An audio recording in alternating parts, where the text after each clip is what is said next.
to the stage right now. I got some friends from the Coalition, Matt Searcy, Creative Director, and Nicole Fawcett, Brand Director, and from Treyarch, the Associate Design Director on Zombies, Kevin Drew. Come on to the stage. Welcome them with me. Ooh. Welcome, welcome, welcome, welcome, baby. Ooh, y'all feel good after them doggone trailers and a deep dive? I love it. I love it. Please have a seat, have a seat, have a seat. So, all right, let's just this is a thing that's happening in this living room for both of these games. This is sorry, I'm getting out. Let me. We're here. We're here. We're coming down. Yeah. First and foremost, man, I want to thank y'all for being here. It's nothing like that day where you get to show everybody where you're working on the thing. I'm going to just get right into the questions because I got a lot of them and not a lot of time to do it. Now, both of these games, both in Gears of War E-Day and in Black Ops 6, we are dealing with very specific time periods and new chapters in games that have been around for a while. There's a lot of history, a lot of legacy, a lot of love and community participation, all the great stuff. How do you balance bringing in a lot of that old, a lot of that history, a lot of the stuff that people love with the new chapters in the thing?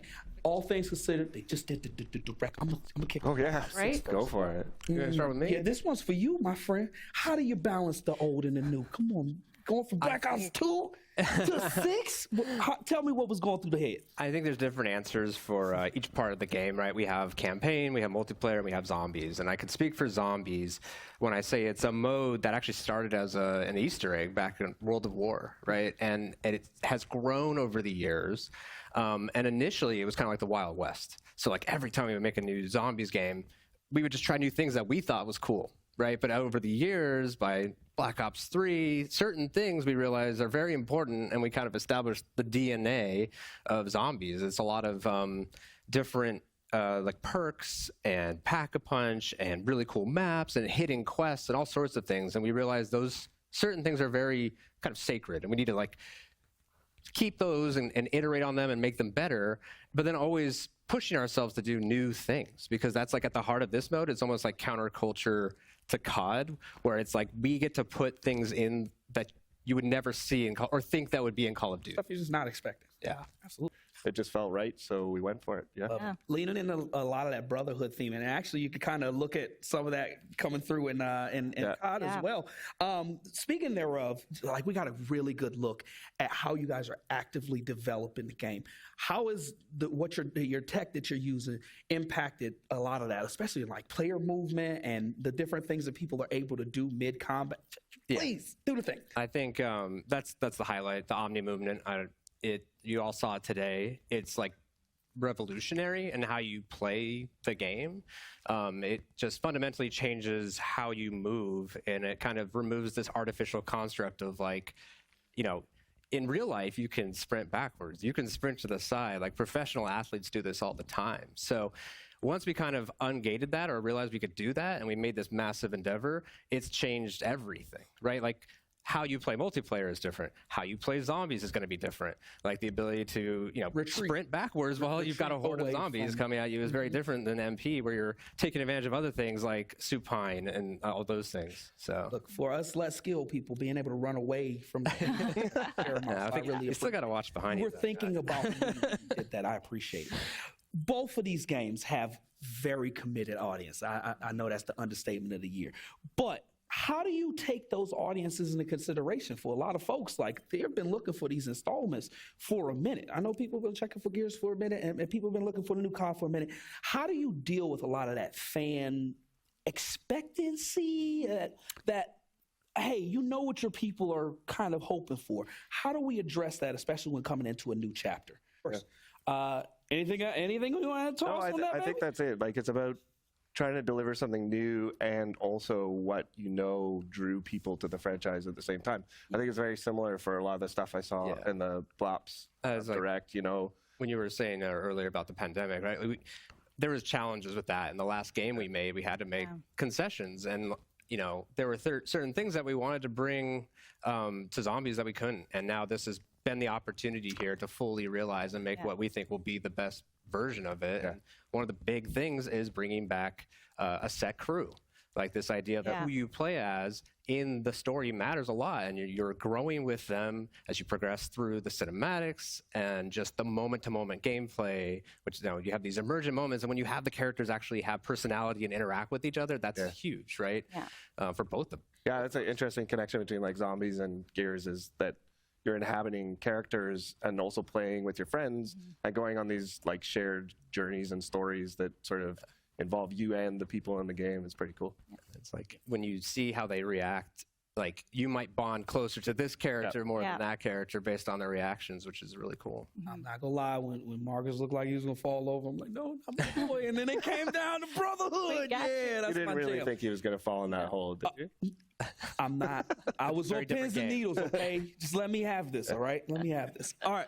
Look, one of the things that I love, especially as a developer, is being able to watch out for some of those personal touches in the game. And I think for me, that's a very humanizing element. It's always nice to remember that the people making these things are often fans. A lot of them are like, yeah, I'm excited for this game too.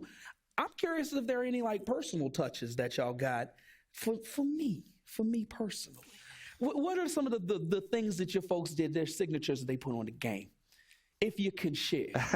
I know it's some personal touches in Black Ops. And we also got like a look at some of them in the deep dive. I want to know specifically in Zombies, are there some personal touches that y'all put in that you're like, this is for the fans? Yeah, so I mean, I've worked on every Black Ops game, so I have a lot of very specific examples over the year. Like if you're working on the game, you're putting a part of you in it.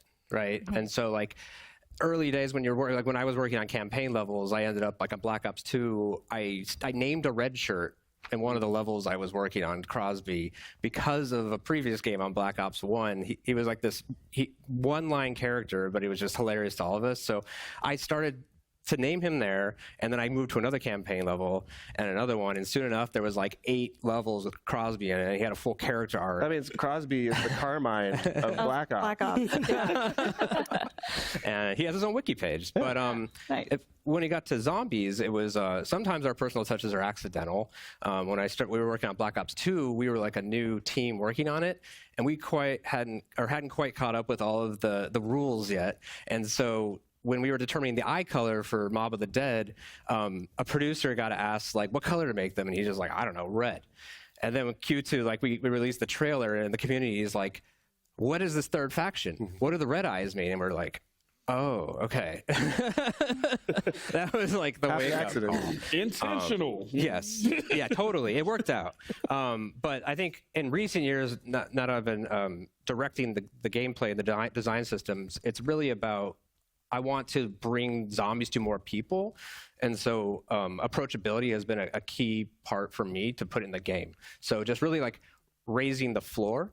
A lot of people, it's a very challenging mode. And so when people try for the first time, they might survive for 2 minutes. And it's like, once you get in there and you experience like the higher rounds, it's so much fun. So we want to just make sure that more people can do that. One day I'm gonna get to those higher rounds. You're gonna do it. This is the year. This is my time. This game, we got all sorts of stuff for you that's gonna help you with that. I actually want to go back a little bit and dig into those specific time periods in both of those franchises, because for me that was the standout thing in the trailers, that both of them made a big point to point out this is where this is happening, and this is the story that we want to tell around this.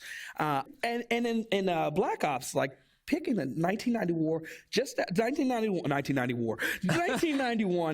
after the Cold War, right. Those shots of seeing Bush and Clinton talk ripped directly from my memories. I'm dating myself a little bit, but picking a very specific time.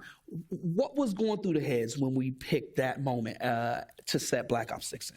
Yeah. Well, you know what? Maybe you can't speak to that from the zombie side, but if you can, give me I that. could give a light touch. Give me a light touch. That's part of our DNA, right? Like the Black Ops series goes into very historical, memorable beats and kind of gives you this version that could have existed where there's a deeper story there. There's a lot of espionage and betrayal and shadowy ops. And in this version, right, like this idea of you becoming an enemy of the state, like the actual government is betraying you because they're doing some bad things and you want to fix it. So it's also just, just a very nostalgic era, right? I think a lot of us, at least elder millennials,